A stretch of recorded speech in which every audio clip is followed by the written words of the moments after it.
Welcome back to Titans of Food Service. I'm your host, Nick Portillo. Thank you again for joining me here on another episode. Today, I'm joined by a true force in restaurant storytelling and digital hospitality, Shawn Walchef. Shawn, he's the host of Restaurant Influencers, a podcast and video series produced by Cali Barbecue Media and published by Entrepreneur Media. The show has surpassed 71 million views, featuring executives, operators, and innovators who are shaping the future of restaurants, hospitality, and tech.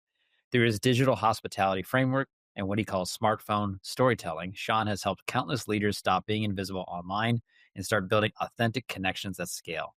What started with a simple toast unboxing video at his own Cali Barbecue restaurant has grown into one of the most visible creator brand partnerships in the industry, teaming up with Toast, Entrepreneur, Pepsi, Uber Eats, and more.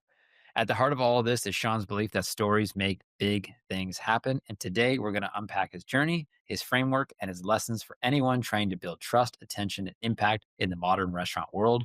Without further ado, let's go ahead and welcome Shawn. All right, Shawn, welcome to the Titans of Food Service podcast, man. I appreciate you taking time to come on and meet with me.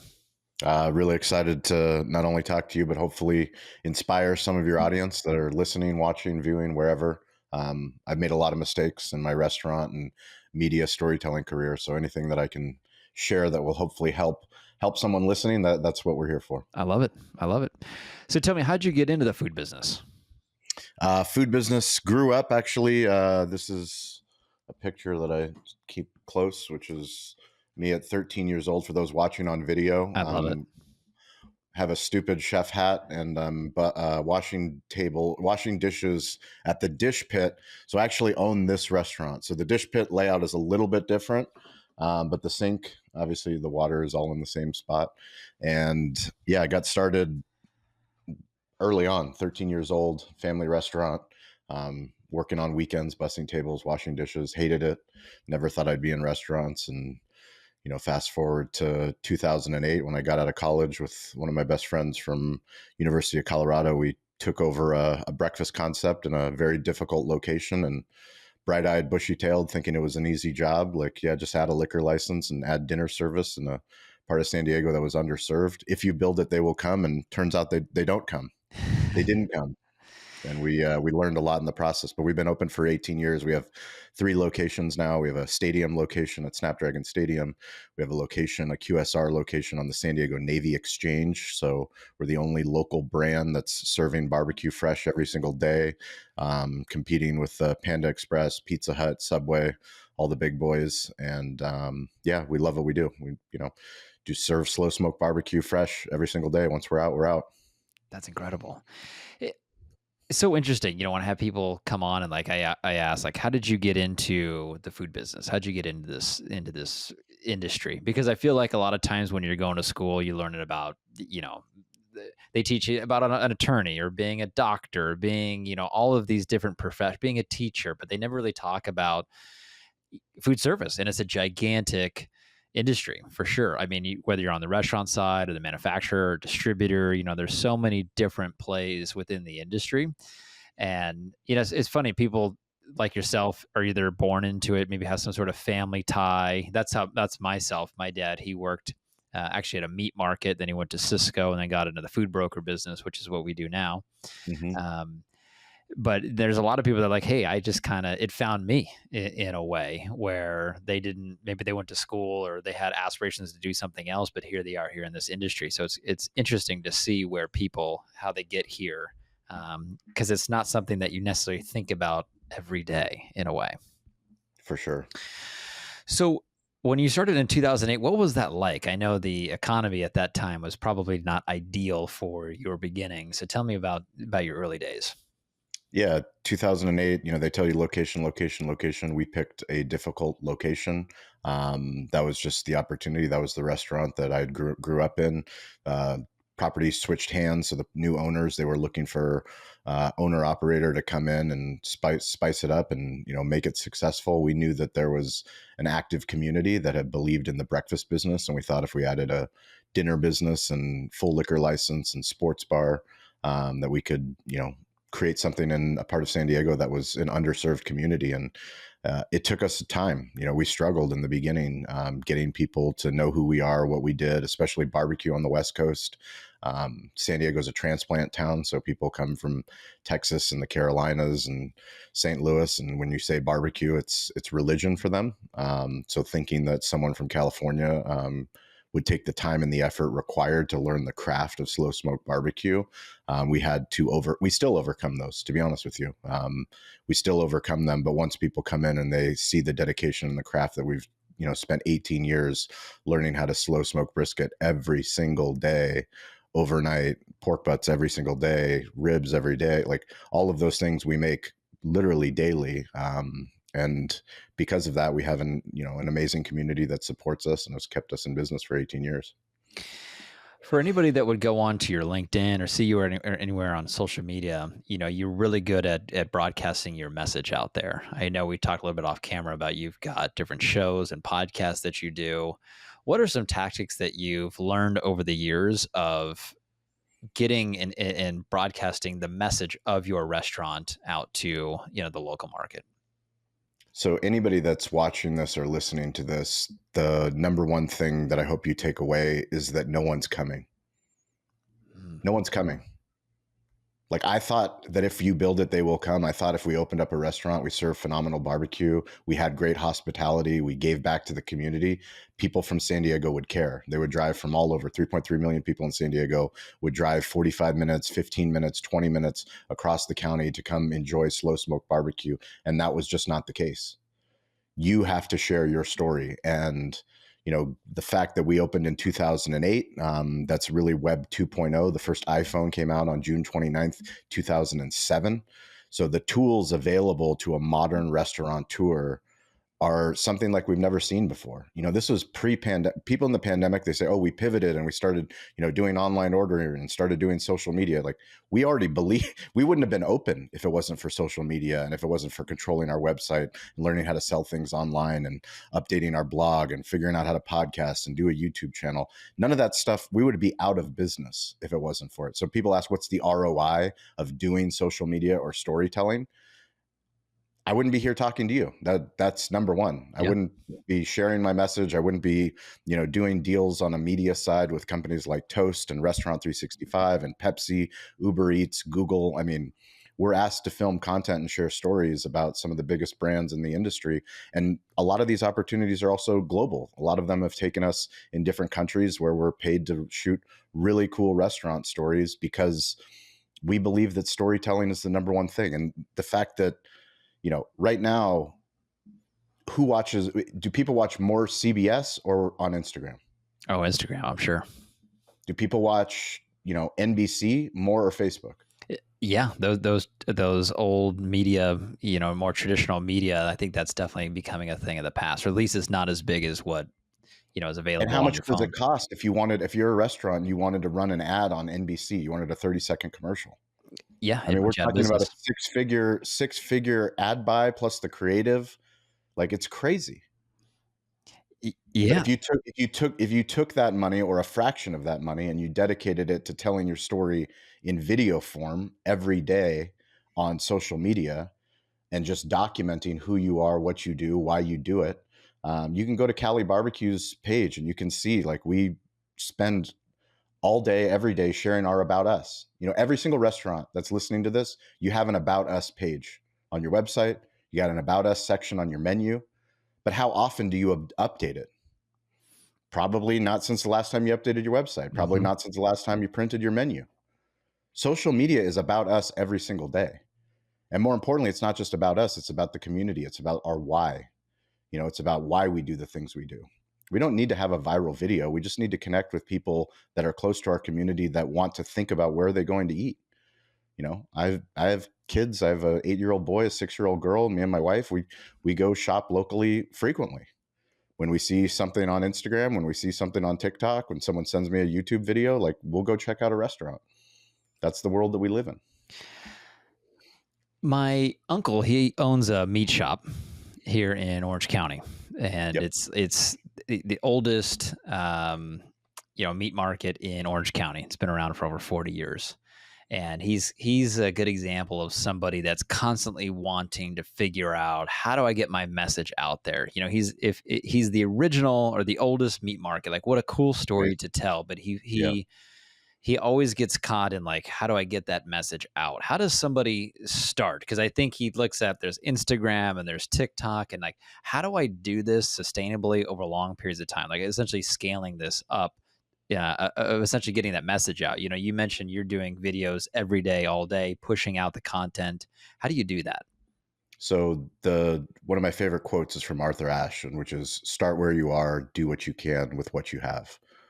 So we teach restaurant owners what we call smartphone storytelling.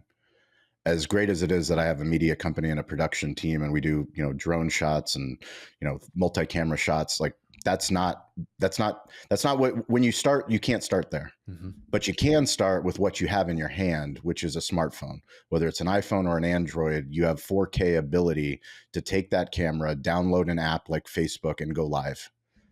The problem is we think we want quality first. Like we want to make sure that we're on brand, but that's not what the internet wants. The internet wants you. Like the original creators, we live in a creator economy, somebody that has a lot of followers on YouTube, a lot of followers that listen to their podcast, or a lot of Instagram follow. The creator economy, entrepreneurs and business owners are the original creators. Like you had to sell your story to open up your restaurant. You had to sell that crazy idea that you had to get someone to invest, a family member to invest, a bank to invest, whoever you pitched. You had to sell the landlord that you were going to actually make money and pay your bills. Like you had to sell the first GM that you hired. All of these things you had to do in real life. But then when it comes to like, how do you tell the story on Facebook, people all of a sudden don't know what to say. And it's the difference between, you don't need to be an actor. You just need to be you. You just need to document what you're doing. You just need to literally go throughout your day and have somebody film you doing what you do every single day. And the easiest part is that costs nothing. Like literally you can ask your wife to do it, your husband to do it, anyone that's close to you, your kid to do it, your aunt, your uncle, ask your team. Asking for help, I think, is probably one of the biggest pieces of advice that I personally reinforce what my grandfather taught me so long ago, is that asking for help. There's so many people in your community, probably on your payroll right now, that understand Instagram better than you do, that understand Facebook. And they're probably wondering, why doesn't our restaurant do more videos on Facebook? Why doesn't our restaurant do more videos on TikTok? But if you don't ask them if they want to do it or if they're good at doing it, you think people are going to offer to voluntarily do it? No, they're not. You as the leader that's listening to this podcast, you have to have the courage to say, this is important. Storytelling in the modern era is important. And I'm going to remove the logo. So much of the problem with social media is that people have a subjective feeling towards Facebook. Like, oh, I like Facebook or I don't like Facebook. I like Instagram or I don't like Instagram. The bottom line is, it doesn't matter what the logo is. It's just a storytelling platform. And your customers are on all of the logos. They're on all of the logos. And the easiest way to get your message in front of people is to use video, and short form video is, the easiest way to get started. I like how you break that down and just make it simple. You also touched on something that I feel a lot of times because I post consistently on LinkedIn. That's really been my channel of choice. And I think sometimes I get too caught in the desire to be perfect, that the content every single time has to, for whatever reason, has to be on, in a nice box with a nice bow. It's got to look really good. But sometimes maybe it's just getting content out, even if it sucks. It's how you get your message out. And I found I really started posting consistently since COVID, around 2020. And people, will say like, wow, you guys have really grown, or you're doing this or doing that. I see you all over LinkedIn, and the message gets out there. But sometimes I've had to overcome, and I still get it to this day, of like getting too caught in trying to make it perfect and make it read a certain way. For you, with having a camera crew, at what point did it flip for you where you started being able to maybe hire people to help with the content?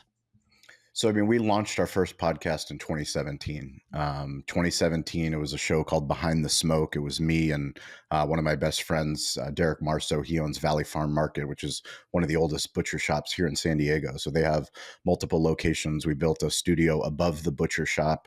It was an audio-only podcast to begin with. But that was really the day that I mark of like, when did Cali Barbecue Media become something? The reason why we launched it was I just knew inherently that I wasn't alone. that there were other restaurant owners, business owners that were curious like I was, and that there were other people that had done more significant things, had made a lot more mistakes, that if I asked them for their time, would they be willing to share their stories, their failures, their successes? People would share. And in the beginning, no one cared. Like no one listened. But I knew that if I remained consistent over time and I got better at the craft of podcasting, storytelling, video production, turning a video into a feature article, that now, we have a show on Entrepreneur called Restaurant Influencers that's reached 71 million people since we've started. Wow. And that's, feature article reads, that's podcast listens, that's video views. We've had Shaquille O'Neal on the show, Emeril Lagasse, Robert Irvine, Rob Dyrdek. I mean, it's amazing the guests that we've been able to have on that show, but that didn't happen when I started. And I think that's the message that I try to tell. I'm fortunate to go and speak all across the country at restaurant events, technology events. I talk to restaurant owners every single day, but the message is, in the beginning, no one will care. And in fact, not only will no one care, but your friends will make fun of you. Mm-hmm. Like, you have to be comfortable with knowing that this is the best way to leverage the enterprise value of your brand by learning how to tell your story on the internet. Because no matter whatever platform's your preferred platform, if it's LinkedIn, if it's Facebook, whatever it is, you start there. Start with the playground that you're most comfortable with and start to make video. But the beginning, your friends, your family, they're going to go, what are you doing? Because they did it to me. In the beginning, they go, Shawn, why are you posting so much about Cali Barbecue? We know you have the restaurant. Like, well, if you know I have the restaurant, why don't you come and support it? Because we're about to go out of business. If you are my friend, how about you come in and pay full price and you don't ask for a discount? How about you come and bring some other friends? Like, this is the call to action. If you don't want to see me post about the restaurant, then just unfollow me. No problem. Yeah. Let's call it what it is. But you have to have the courage to have the tough skin to go, you don't care what anybody says. What you do care about is the people that are going to listen to your message and go, wow, I love what Nick was talking about. Yeah. Like, that's exactly the way that I feel. I mean, how do you have the courage to do it? And now you're doing it every single day. And like, wow, how cool is you're like, I'm literally doing the same things I was doing before. I'm just sharing the story on LinkedIn so people know what I'm doing. You look at some of the influencers out there, people like a Grant Cardone or Gary Vaynerchuk, or, some of these guys and gals, I mean, in all different channels and industries, and their velocity of content that they put out there, it's unparalleled of how much they're posting, and a lot of times it's, they probably view others of like, you're just not posting and getting content out there enough. I got a chance to attend this seminar, and the CEO or the founder of UGG Boots was speaking, and he was from Australia, and he sold his boots as like a surfer. It was for surfers. It was supposed to be like a replacement for a sandal. And, here in the US, we don't really think of it like that. And he goes, I would go to surf shops in Southern California from San Diego all the way up and trying to build his business. And he said it was very, very hard for a long time. And then he went on Oprah. She tried on the boots. She just happened to try it on. And then he was kind of this overnight success, which wasn't really overnight. But for you, you mentioned you had 71 million, interactions, views on one, for one thing. Was there something that changed for you that clicked, that you were doing this a long time, not really getting much traction, and then it flipped? I mean, it's something I tell podcasters all the time. It's one thing to start a podcast every single week and hold yourself accountable to publishing long form content 52 weeks out of the year, no matter what. A lot of people, they start I mean, the numbers are ridiculous when you think about, I think it's like 40% of people that start a podcast publish one episode and quit. Wow. Another 70% won't make it to 10 episodes because it's a lot of work. Mm-hmm. Like, as easy as it is, because it's never been easier to start a podcast, to, go live, to get an RSS feed, to get on Apple Podcasts, Spotify. But like, there's a lot of intricate parts that have to happen every single week in order for your show to come out. And then when your show comes out, you need to make short form clips. You need to make an article. You need a thumbnail for YouTube. Like, there's a list of stuff. Like I said, it's never been easier. You can go to ChatGPT. It'll tell you how to make a podcast. But like, you have to make a commitment that, okay, I'm going to commit to this long form. What's the ROI of storytelling? The ROI is that now you're a media company. You're no longer doing marketing, you're doing storytelling for life. And if you do storytelling for life and you make that investment in yourself and in your organization of how to build this infrastructure, now all of a sudden, everything makes more sense. Everything you do makes more sense because we have the tools and the technology, like I said, to go live from anywhere, to share a stage. I go and I speak at events. Sometimes there's hundreds of people in the audience. Sometimes there's 5. But when there's 5 people in the audience, guess who else is in the audience? A camera person. Whether it's my wife with her iPhone filming me, or whether it's my media team, either way, 100% I will always get it filmed. Why? Because we're going to put it on YouTube, we're going to put it on Instagram, we're going to put it on LinkedIn, and it will reach hundreds, thousands, if not tens of thousands, sometimes hundreds of thousands of people, because we understand that we have all the technology in our fingertips. So the thing that really clicked for me was actually starting a second podcast. So we had Digital Hospitality was the first podcast. We did that for 5 years before we launched Restaurant Influencers. And by the time we had launched, we had done so many episodes. We had learned so much about how do you optimize, how do you add video, how do you make it into a YouTube video, how do you make it now into TikTok. Like I said, remove the logo. The logo doesn't matter. What matters most is your commitment to the storytelling. But once we launched our second show, we started finding the intricacies of scale, of figuring out, well, now we're doing 2 podcasts a week. Now we have something that's very valuable because we've partnered with Entrepreneur. Toast is a sponsor of that show. Now, because we're doing that, now the first show becomes valuable as well. And then we start realizing, well, I have a team that's producing both shows. Can we produce a third show? Sure. Now we can produce a third show for somebody else and teach them exactly what we learned how to do. Interesting. So as you scale this out, how big do you think it can really get? Very big, hundreds of millions of dollars. And for you, what started as a restaurant that you bought in 2008 has grown to be something bigger than just, a brick and mortar location. I mean, you've gotten more locations, you're getting more and more podcasts. And I'm curious, how do you continue to get more and more out there? Are you hiring more people, or what's your way of getting more content? Because that's a lot. I do this podcast here. I post every week on LinkedIn. That's a lot of work and effort. Yeah. And I'm curious, how you're able to build out the infrastructure to continue stacking on top of it. I mean, I think the greatest gift that we have now is that there's a lot of talented people that are looking for work and looking for stable income in the creator economy. So when you think of, legacy media, people in TV, people in print, newspapers, magazines, people in radio, very talented storytellers, but legacy media, as we mentioned, is losing eyeballs. I mean, people are watching Netflix, people are watching Amazon, all of the viewing consumption behaviors have changed. And because of that, a lot of talented people are out of work.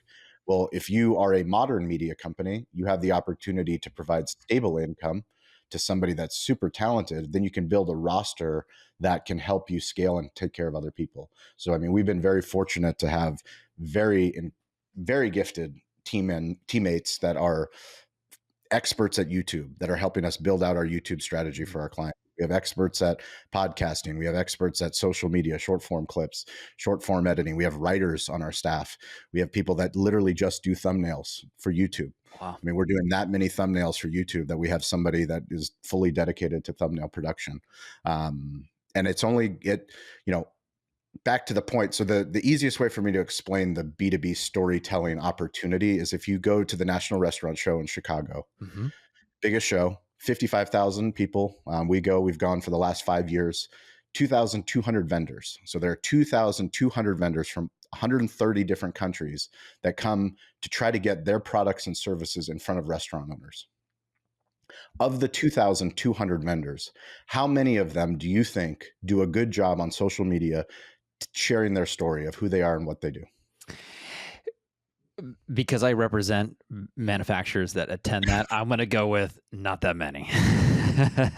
From a percentage basis, are we talking 20%? I'm going to go 10%? With under 10%, probably. Under 10%. Yeah.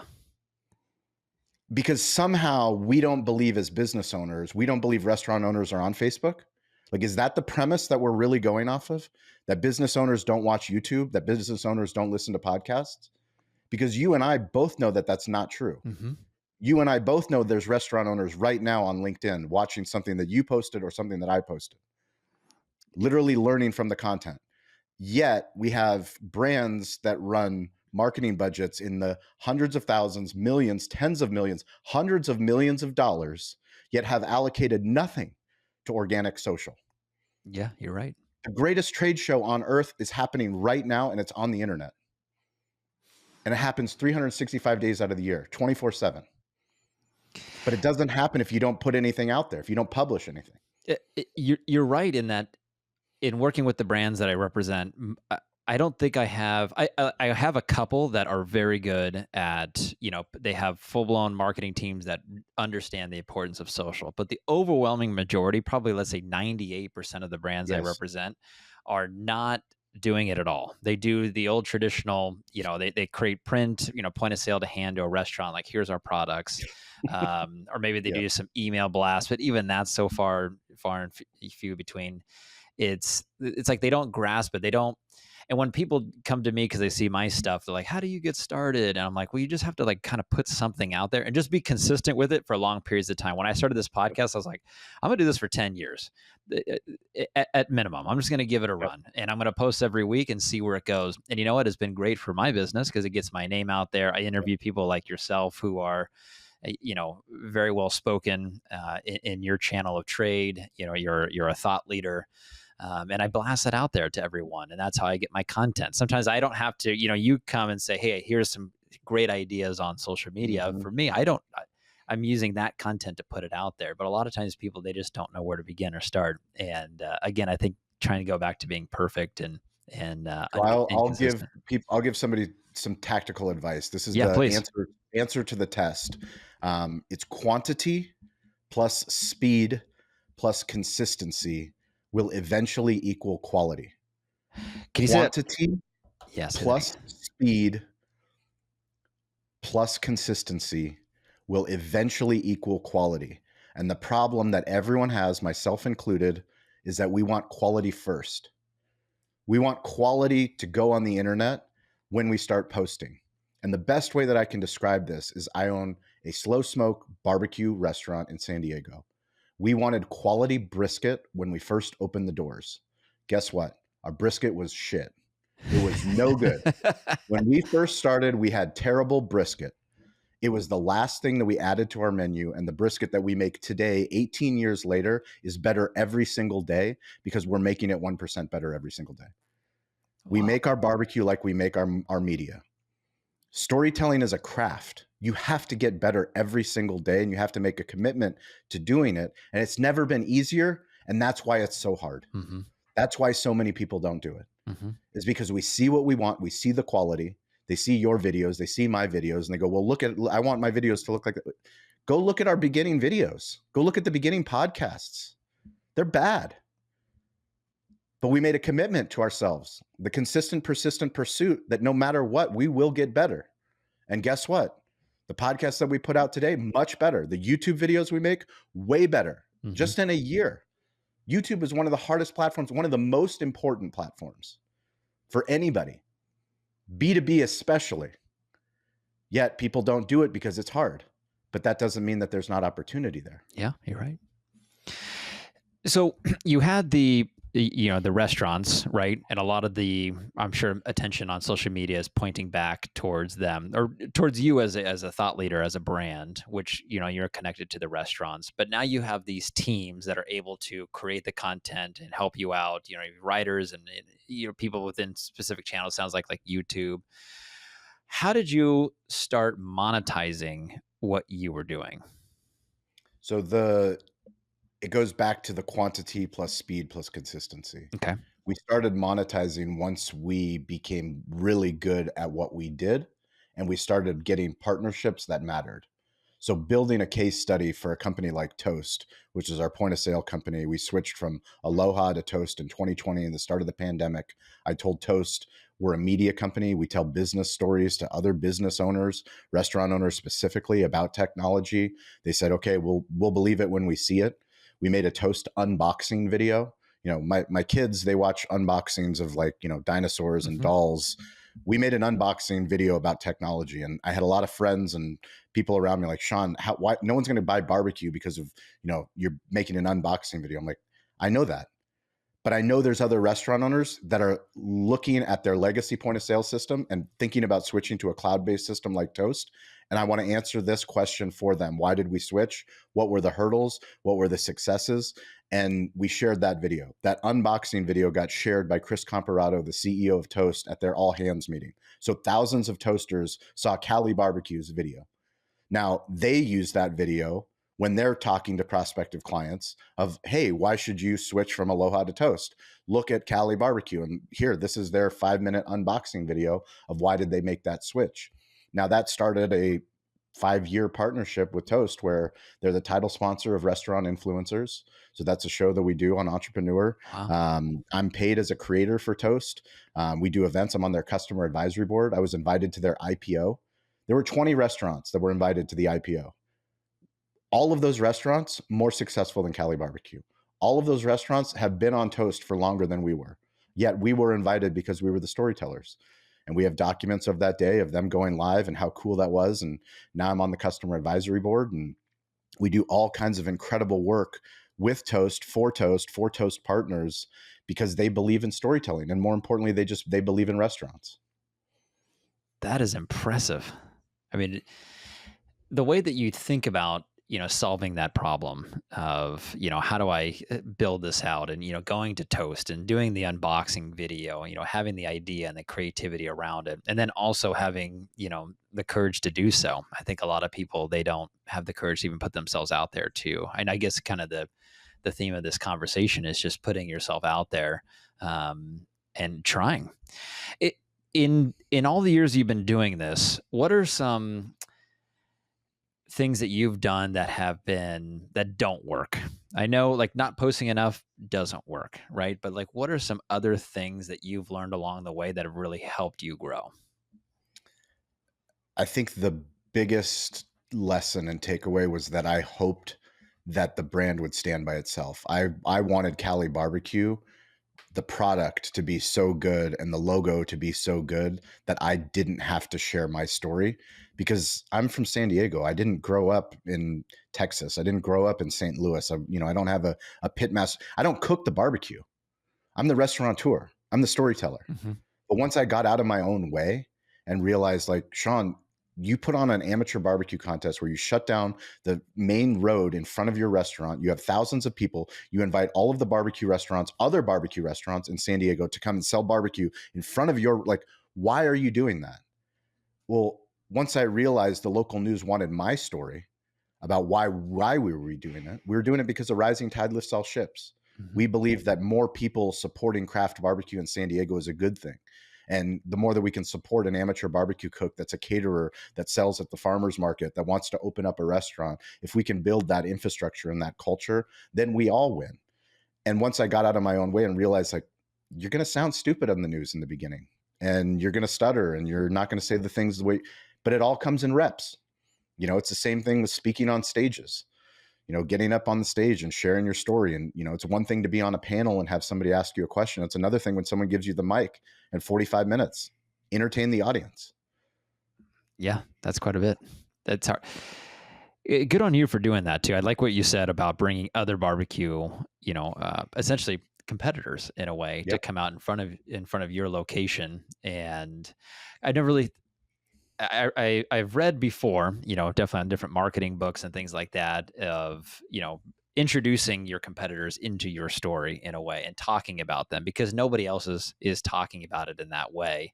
And it's essentially leveraging maybe some of the audience that they have into your own, and becoming a thought leader of, hey, now I want to go talk to Shawn about, when it comes to barbecue. Yeah, you're selling barbecue, but maybe there's more to be learned here overall in the story too. Yeah. What about looking down the line? What are some things that you want to accomplish that you've not yet accomplished? I have really high hopes for the business storytelling platform that we're building. The ability to represent other brands, to work with other restaurant groups that have legacy stories. We work with a company called San Pedro Fish Market. Yeah. San Pedro Fish Market, they have a show on Amazon Prime called Kings of Fish. So they are doing everything that we believe and we, wholeheartedly support. We've helped them secure sponsorship for their show. We know that there's other creators, business creators out there that are really good storytellers that have restaurants, that know that there's brands that want to work with them and leverage not just the B2C, because it's one thing to, be a YouTuber and have millions of views, but the most powerful thing for anybody that's listening to this is like business owners are on the internet. And you don't need thousands of views, tens of thousands of views. You need the right person to watch your video. We have a YouTube channel that only has 2,000 subscribers. Yet the more that we've focused on YouTube, the more I show up at the National Restaurant Show, or I'm going to the Create Conference, or I'm going to the MERTech Conference, wherever me and my team goes. Every single time someone stops me and goes, Shawn, I love your podcast. I love your videos. I always ask them which platform, because I want to know, a true marketer, like, how did you find me? Like, what did you search? Are you using ChatGPT? Did you use Google? Like, did somebody tell you? And more people are telling me that they found me on YouTube. That's a clear signal to me.